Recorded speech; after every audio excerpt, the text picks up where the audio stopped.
अभी तक जो लोग भी एएलपी का फॉर्म डाले हैं वो सब कुछ ना कुछ पढ़ रहे होंगे जब से फॉर्म डाले होंगे। हाँ, कोई ज्यादा पढ़ रहा होगा, कोई कम पढ़ रहा होगा, लेकिन आप देखते हैं कि बहुत कम पढ़ने वाले भी रिजल्ट लेके आ जाते हैं। इसके पीछे रीजन होता है लास्ट का 10 दिन और 15 दिन। ये 10 दिन और 15 दिन में आप क्या पढ़ते ही बहुत ज्यादा मैटर करता है और नंबर स्कोर करने में आपका बहुत ज्यादा मदद करता है। तो नमस्कार, मैं राहुल राज आप सभी का स्वागत करता हूं एक बेहतरीन सा वीडियो में। और इस वीडियो में मैं इस बात की गारंटी ले सकता हूं कि अगर हम जो बता रहे हूं आप ढंग से करते हैं, तो आप अगर अभी तक कुछ नहीं भी पढ़े और आपका बेसिक्स ठीक है, तो सीबीटी 1 तो आप आसानी से रिजल्ट लेकर के आ जाओगे। और इस बेसिस पे हम कह सकते हैं, क्योंकि हमने खुद वो रास्ता तय किया है, तमाम गवर्नमेंट एग्जाम हमने क्रैक किया है। बीपीएससी टीयर 1 जिसमें समस्तीपुर अलॉटमेंट था, ग्रुप डी ये सब तो बात ही छोड़ दीजिए। एएलपी भी हमने क्रैक किया, यहाँ तक कि 2024 में जो एनटीपी से हुआ, सीबीटी 1 और सीबीटी 2 दोनों हमने क्रैक किया। तो इस बेसिस पे हम इस बात का गारंटी ले सकते हैं। तो आइए इस वीडियो का शुरुआत करते हैं। एक एक चीज डिस्कस करेंगे, हर एक तीनों सब्जेक्ट का, मैथ, रीजनिंग और साइंस, किस टॉपिक पे आपको क्या करना है, किस टॉपिक पे ज्यादा टाइम देना है, अगर अभी तक कुछ नहीं पढ़े हैं तो किन किन टॉपिक को आपको पढ़ लेना है।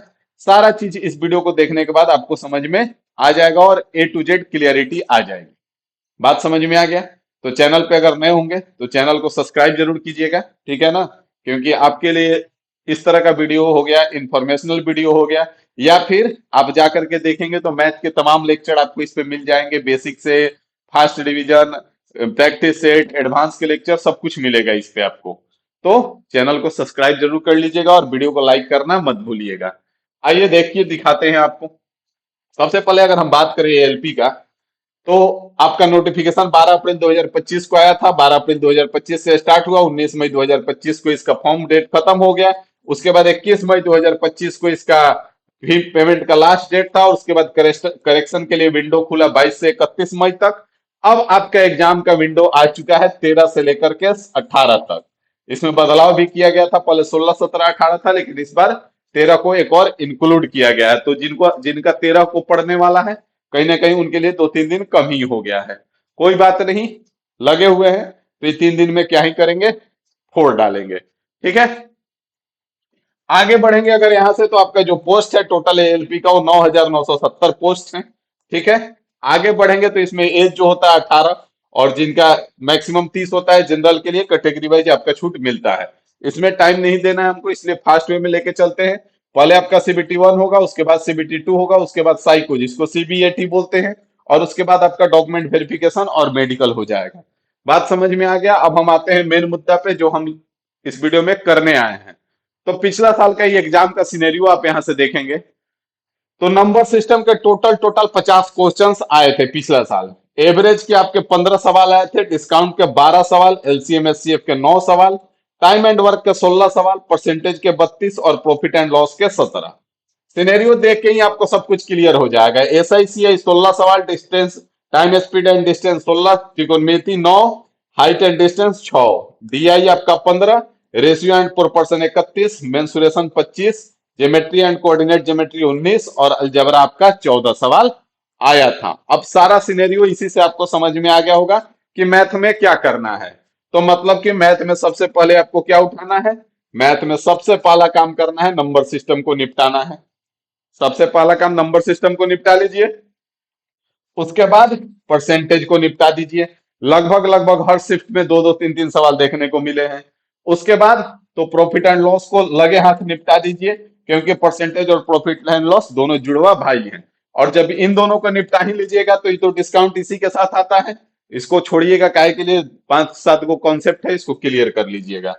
आगे बढ़ेंगे यहां से, तो उसके बाद आप उठेंगे तो सबसे पहले रेशियो एंड प्रोपोर्शन को निपटाएंगे, और रेशियो एंड प्रोपोर्शन को निपटाने के साथ ही एसआईसीआई को निपटा देंगे, ठीक है। एक दिन में एक टॉपिक टारगेट करके चलिए।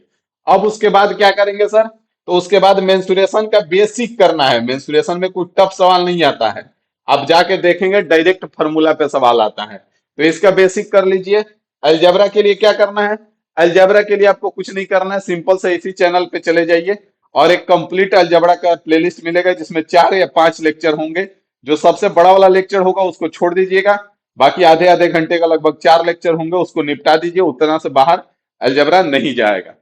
इतना अगर करने के बाद आप देखेंगे तो आप मैक्सिमम सवाल कर चुके होंगे। उसके बाद भी अगर आपके पास टाइम है तो फिर आ जाइए इधर, टाइम स्पीड एंड डिस्टेंस कहाँ गया?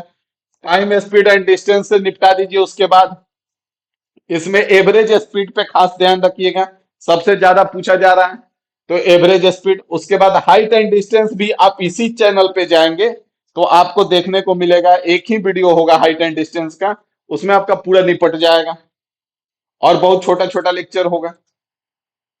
तो मुश्किल से 1 से 2 घंटा का लेक्चर में आपका पूरा का पूरा हाइट एंड डिस्टेंस निपट जाएगा, उससे बाहर आपका एएलपी हाइट एंड डिस्टेंस लेके नहीं जाएगा। बात समझ में आ गया? उसके बाद भी अगर आपके पास टाइम बचता है तो फिर आप देख लीजिए इसमें से। उसके बाद जो टाइम बचता है तो एलसीएम एचसीएफ छोटा टॉपिक है, टाइम एंड वर्क हो गया, इसको निपटा दीजिए, एवरेज निपटा लीजिए।